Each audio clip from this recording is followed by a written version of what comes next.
Okay, Basstimers, we're continuing our day in the studio. We're here at Starworks Studios. Jeremy Peace is the producer, and this is his place. Pretty common setup now. We were just discussing the progression from the old days of 24-track analog up to now the time when you can do anything that you want to if you've got the right computer gear and plug-ins and recording setup. So that's what Jeremy's got here, and it's going to kind of give you a view of what he's got here. Got a big he's a Pro Tools rig interface, a couple of outboard pieces of gear. Got a scratch vocal set up there. He's got a camera set up in the other room so he can see the musicians and we can see him. And this is one of our clients here today. This is Cameron DeBell. No, Channing.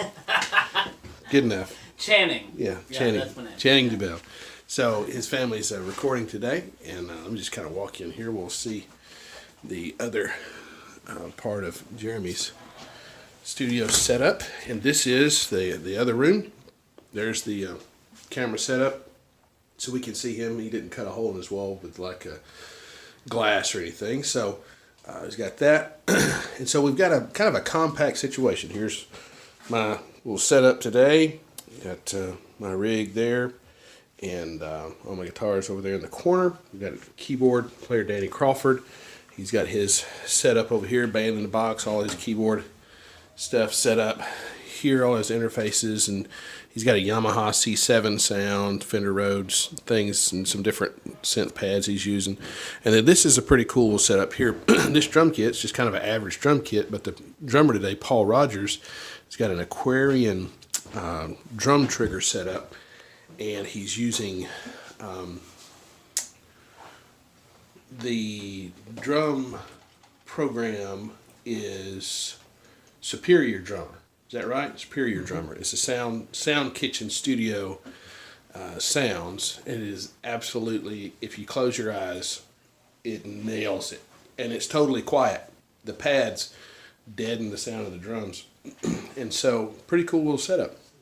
See if we can get a little discussion with our keyboard player, Danny Crawford. We are continuing our day in the studio, and I wanted to talk to a friend of mine. This is Mr. Danny Crawford. Danny and I have been friends since about 1995-ish.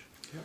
And Danny helped me kind of learn the ropes in the studio game and gave me some gracious and patient instruction on what to do and not to do, and made me learn how to read charts very quickly and accurately. Which you do quite well. Well, it only took me 30 years. No. No. But Danny is a professional keyboard guy. He does, he's got a rig at his home that he does recording work, and he also plays in a lot of studios. Danny, I wanted to ask you a question, and that is, what to you, and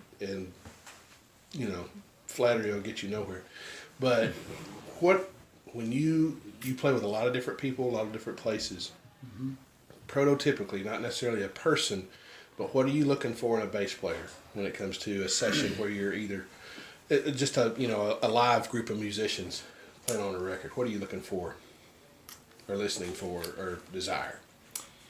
Two main things. One, somebody that plays in the pocket, that kick drum and that bass lines up, and the other is somebody that can read a chart efficiently.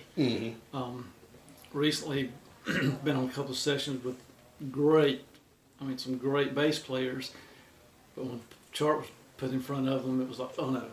And guys that could absolutely wear it out. Otherwise, they couldn't hang when they had to read it down the page. And it's good to know your notation, like, basic values of quarter note, dotted quarter, and eighth notes, and how to read that stuff. So the pocket, and a good attitude goes a long way too. But if you can be nice and everybody like you, but if you can't read a chart, you're pretty much, gonna get passed over next time around. And attitude. Paul and I, on the way down today, we're talking. There's a particular guy I know that's wanting to really get into session work right now. Yeah. His attitude has me scared because he is so confident. And a lot of times if somebody's telling you how good they're going to be, or how great it's going to be. Yeah. But you look, it's kind of those guys that be like, oh, I'll do what I can. I think Yeah. we can. Yeah. The guys with the good attitude are the ones that. Yeah. A little humility, goes a long way probably. So, well, those are good things. What about how tragic is it to get a guy who's a good player and everything, but his gear is inadequate? His tone is a little lacking. That's pretty disappointing, too, tone wise. I mean. Yeah, fortunately, I don't see a whole lot of that. It's more. No, hopefully I can sing. Sometimes you'll see somebody that. Well, David Johnson's a great Oh, example of this. David has gear, or has had gear over the year that. I mean, this stuff he'll get at a pawn shop. I mean, literally pull out of a trash dumpster. Oh yeah. But that old thing of that story of the touch of the master's hand. Oh, the hands. And so he is the epitome of that story for sure. That remember the old upright bass he had, that black one that had like the PV bumper sticker on it. But he could make it sound like it was $1 million. I mean, and I remember one time we were playing over there at Eddie Howard's place. And he had his acoustic guitar, and he had been to the beach, and he turned over his guitar and he shook it, and sand came out of it. You remember that? He said, I've been at the beach writing instrumentals, and he turned his guitar over and sand came out of it. I was like, golly, man, how do you do that? But he's, the tone was there. It's in that touch. So, but gear is a large part of it. I mean, you don't want to bring in something that just sounds bad. Mm-hmm. But I'd much rather have a great player with okay gear than subpar player with great gear. Because like with David, the player, it's in the hands. It's in the hands. It's in the hands. Danny, thanks for your insight today. Our friend Danny Crawford here. You can take all of that plus $1 and get a dandy popping hot coffee at McDonald's. Yeah, at McDonald's. Not at Cracker Barrel. That's $3 a can.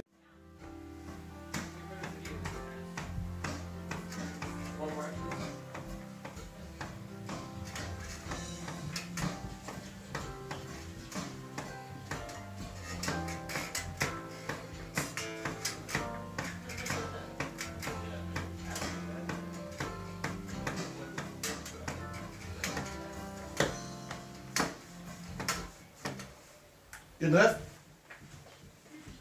What do you think? Okay, cool. Yeah, go ahead. Okay. So this is the audio of that video. I'm sorry about that. Here we go.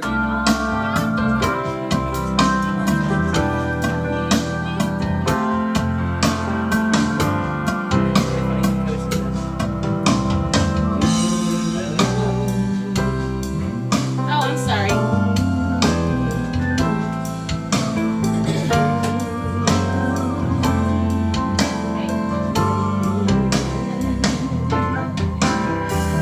Cool. All right.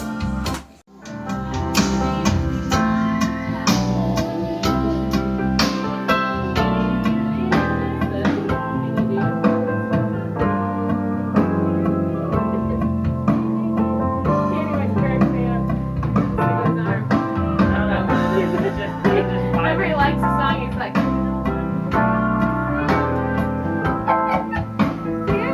it's like he rolls with it. I'm not good at it.